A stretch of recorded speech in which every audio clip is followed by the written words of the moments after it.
Welcome back to the Lydia McGrew channel. Today I'm going to continue my series, Development Theories of the Gospels Are All Bunk. And I'm going to continue talking about the resurrection stories in the Gospels. Do they manifest a gradual evolution across time? Last time I talked about the Gospel of Mark, so that's been dealt with. If you want to know more about the movement from the Gospel of Mark to the other three Gospels, listen to or watch last week's episode. I'm just going to leave that as read. So today I'm talking about the other three, Matthew, Luke, and John. And I'm going to be arguing that it really depends how you conceive of the concept of development to see which of those you consider to be the most developed in its resurrection story. So the question is, do we have some objective way of saying that the other three Gospels, Matthew, Luke, and John, gradually develop over time in some way in their resurrection stories? Well, it depends on how you define it. And that's where things like cherry picking come into play.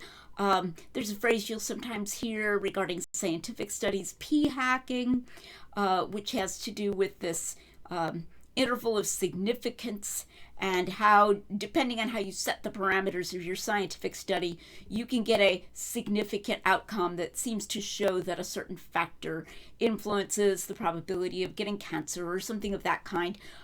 When if you picked your parameters differently, you'd get a different result. You would get no result. And that if you want to publish, then you can just deliberately pick your parameters so it looks like you've got some kind of interesting result. And the same thing is happening here. So I'm going to take 5 different possible definitions or concepts of development. Now I want to make something clear up front. In nothing that I am going to say in this episode am I actually calling into question the historicity of any of these episodes that are narrated in the Gospels surrounding Jesus' resurrection. That's not the point. What I'm doing is saying, suppose that we were to go at this after the manner of a critical scholar. What kind of critical scholarly categories are there that might correspond to development? And what result would we get if we applied those categories to the stories surrounding the resurrection in Matthew, Luke, and John? All right, would we find that there's this gradual development? Now, one problem right here is that I don't think critical scholars themselves have agreed among themselves as to whether Matthew or Luke is later. So, in a sense, you can kind of take your pick depending on what comes out of your parameter that you chose, your concept of development that you chose. But what is clear is that Matthew and Luke are both earlier than John. And I would say that as well. I might not think that they are as much earlier as some scholars would think. But then again, if John had this written down in his old age, there might be a gap between them. So that much is clear. So when we find a tie, as it were, between either Matthew or Luke and John on some measure of developedness, then that's a problem for this developmental thesis. Or even if we find Matthew or Luke looking quote unquote more developed than John, then that's also a problem for the thesis. And so what I'm going to argue is that you would just have to pick one of these and kind of go with it and ignore the others in order to get something that looked like a gradual development over time, where they get, bigger and bigger, as it were, like the horse evolution. Okay, so here are my 5 categories, and I'll explain each of them as I get to them. Development as sheer number of narrated appearances of Jesus after his resurrection. We're just going to count the noses.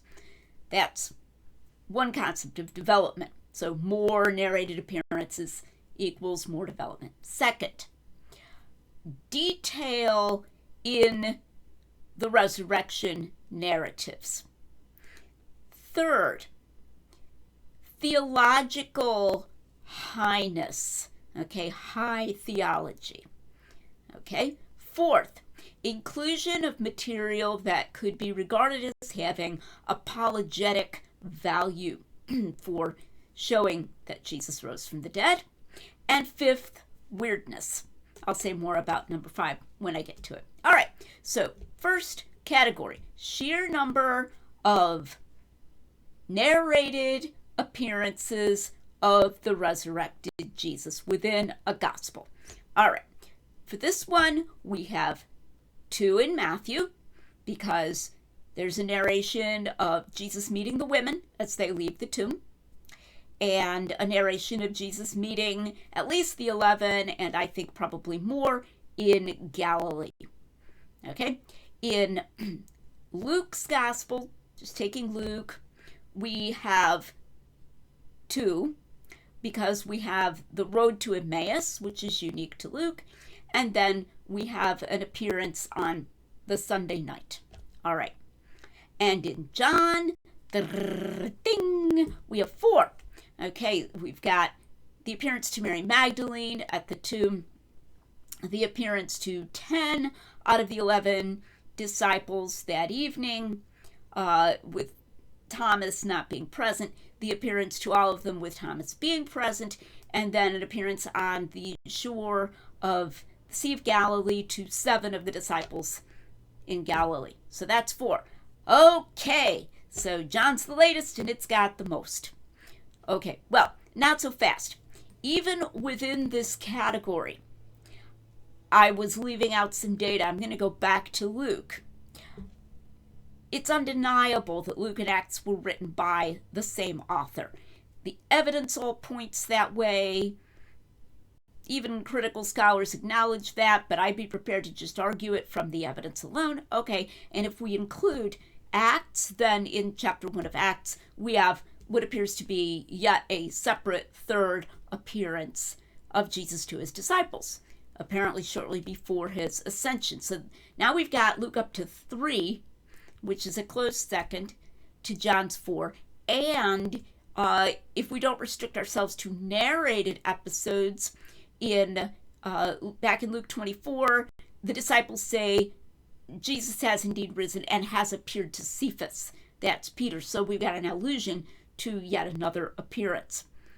And then, of course, Luke emphasizes he was with them for 40 days. He emphasizes this at the beginning of the book of Acts. But, we don't have a number there, so we won't count that. But if you count it that way, then he and John are tied, even on this relatively simple measure of number of different appearances. All right, let's move to the next one, detail in the resurrection stories. Well, once again, it's a little bit difficult to know how to measure this. Luke and John, really, there's nothing much to choose between them. We've got all the detail of the road to Emmaus, how many miles it was from Jerusalem, how Jesus sort of acted like he was going to keep going, and then the 2 disciples say, oh, no, stay for dinner, and so forth. The topics of their conversation, that he was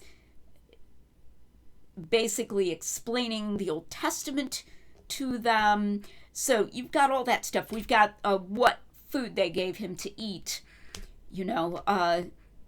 when he appeared that evening, and they were worried that he was a ghost. So a lot of detail in Luke, but then also got a lot of detail in John, how many fish they caught, and various things that Jesus said to them. So they're really close. The 2 narrated appearances of Jesus in Matthew are a lot shorter. The narratives are a lot shorter, but Matthew's the only one who mentions that an angel rolled away the stone. In fact, Matthew comes closest of all the Gospels to narrating, actually, in a sense, narrating the resurrection. And none of the Gospels actually do. Jesus stooped down and walked out of the tomb. None of them do that. Okay, but Matthew comes to sort of within an ace of it because he narrates that he says that this angel came. There was an earthquake. He's the only one that mentions that earthquake at that time, and the angel came and rolled away the stone and sat on it, and he had this very frightening, glowing face and so forth.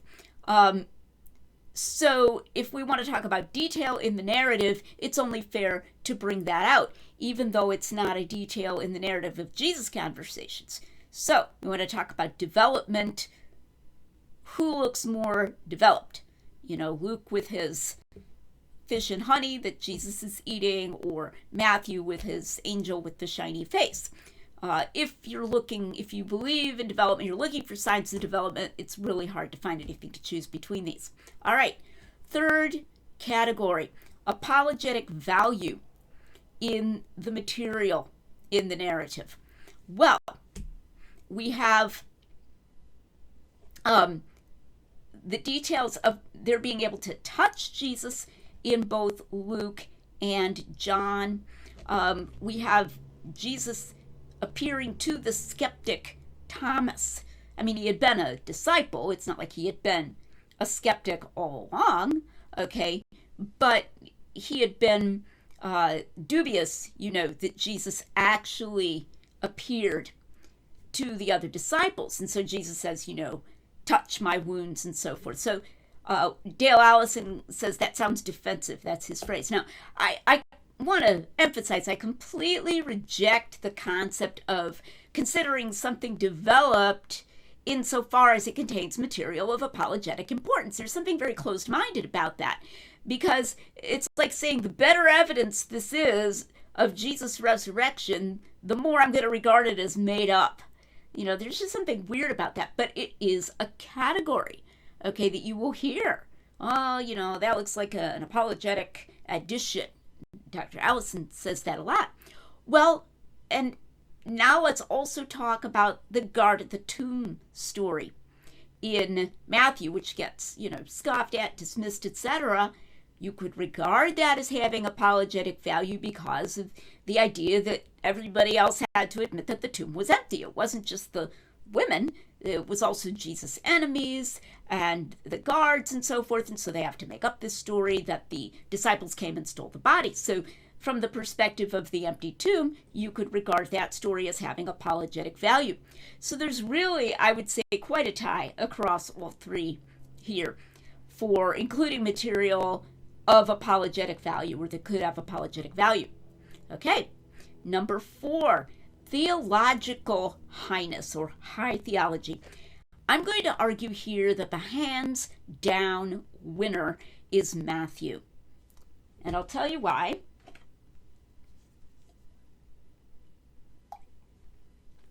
Of all the teachings attributed to the resurrected Jesus, which one is the theologically richest? Which one is the one that most resembles the teaching of the church, which critical scholars think is, a later development? Come on, you can think of it. It's the baptismal formula. The Trinitarian baptismal formula found in Matthew alone. Go and make disciples of all nations, baptizing them in the name of the Father and of the Son and of the Holy Ghost, teaching them to observe all things whatsoever I have commanded you, and lo, I am with you always, even to the end of the age. The Great Commission with the Trinitarian baptismal formula. I don't think there's anything in the narratives in Luke or John that, if I were a critical scholar going to jump on something and say, oh, that looks very developed, I would jump on as much as that. I suppose you could bring in Jesus saying that whoever sins the apostles forgive, they are forgiven, and whoever sins they retain, they are retained. That's in John only. But we even have in James a reference to confessing your sins to the elders of the church, and James is quite early. I just really think the Trinitarian formula places Matthew, which is undeniably earlier than John, okay, at the top there. Certainly, and we should always be doing these kind of mental experiments. If that formula and that order to baptize people in the name of the Trinity were found in John, we'd never hear the end of it, right? It would just be, case study number 1 to show that John is more developed, and that John's resurrection appearances are more developed, and that John as a gospel is more developed than any of the others, and that John considered that it was legitimate for him to loosely paraphrase, which means make up, Jesus' teachings because he believed he was guided by the Paraclete, and so on, so on, so on. That's what we would hear if that were in John. Okay, just like we do hear it about the teachings that are in John, but it's in Matthew. Okay, and then finally, weirdness. Now, this is a very subjective category, but then again, the notion of development is a very subjective category, which is my whole point here, okay? Scholars don't like weirdness, and they are inclined to attribute weirdness to elaboration or embellishment. In a way, I don't totally blame them for that, but it's just something that they react to. Okay, what are the 2 weirdest aspects of any of the narratives surrounding the resurrection? I think the 2 weirdest aspects are that scene I just mentioned where Jesus breathes and says, "Receive the Holy Spirit, whoever sins you retain, they're retained," etc. That one in John, that is weird. Like, what does he mean? What's the breathing all about? And so forth. There's nothing in and of itself miraculous about it, and I've talked about this. Maybe I'll link the video I did about the so-called Johannine Pentecost. It's no substitute for Pentecost. It looks completely different, but theologically it's hard to explain, and even experientially it's kind of strange. You can imagine the disciples thinking, what does Jesus mean? What is he doing? Okay, so that one's weird. And then for weirdness points, the raising of the saints in Matthew, which I haven't mentioned yet. I would connect this with the resurrection of Jesus, not only because these are people who supposedly rise from the dead, but also because it says that they enter the city of Jerusalem on Sunday, which is the day when Jesus rose from the dead, coming out of the tombs, right, after the Sabbath. So that one gets just ridiculed from here to next week.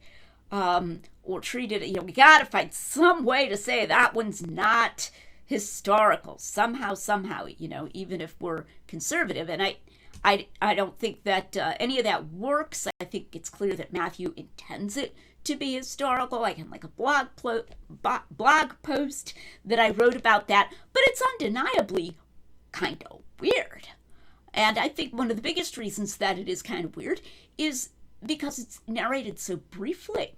We don't get any of the names of any of the people. We don't learn how people recognized them. How long have they been dead? We don't find out what happened to them later. Like, did they just go and live their lives, Hi, honey, I'm home, with their families. Were their families still alive? What happened if their families weren't still alive? It says many. How many is many? There's just all kinds of questions that we have about it. If the tombs were opened on Friday when Jesus died, does that mean they didn't rise until the Sunday? Like they were still dead until the Sunday? Or did they wait until the Sunday to enter the city? A lot of questions we can ask about it, and I believe that that's part of why it's been questioned so much, and that's where the weirdness factor comes in, is just the lack of explanation that we have.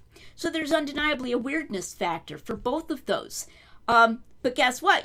We've got Matthew, which is undeniably not the latest gospel. I really think you'd be hard-pressed to have it be chronologically the last gospel written, and John, that each have one of these narratives with a weirdness factor. So why am I doing this? I'm doing it to show you that development theories of the Gospels are all bunk, okay? No matter what category someone comes to you with concerning the resurrection narrative, I've tried to think of all of the categories I can think of, really, here, that someone might use as a concept of development. You're going to get different answers. You know, if you just count narrated appearances, you might get what appears to be a smooth development, at least if you think you have independent evidence that Luke is later than Matthew. But then even that can be qualified so that Luke ties with John as mentioning or narrating 4 appearances, and then all the others can go in all different directions, okay? Whether it's the high theology of the Trinitarian formula, or it's a weirdness factor, or it's inclusion of apologetically relevant material, etc. You're just not going to get a clear development. So you get to pick the one you want if you're determined to argue for a development. But that's not good methodology, right? That's p-hacking. That's choosing your metric to meet a predetermined theory, not coming up with a theory to explain cold hard facts. So I want to show you that because you will definitely hear skeptics saying the gospel narratives of Jesus' resurrection become more developed. I really think a lot of that arises from the alleged fact that there are no resurrection narratives in Mark. You can go back to the previous episode to learn about that. But once you get past that and you've realized that that's not really an issue, then you don't have this little eohippus growth by any objective measure. Okay, I'll have to decide. I think I'm going to keep doing additional talks about alleged development theories of the Gospels, but I'm not sure which one I'm going to do next. So, to find out, please come back next time to the Lydia McGrew channel, where we're making common sense rigorous.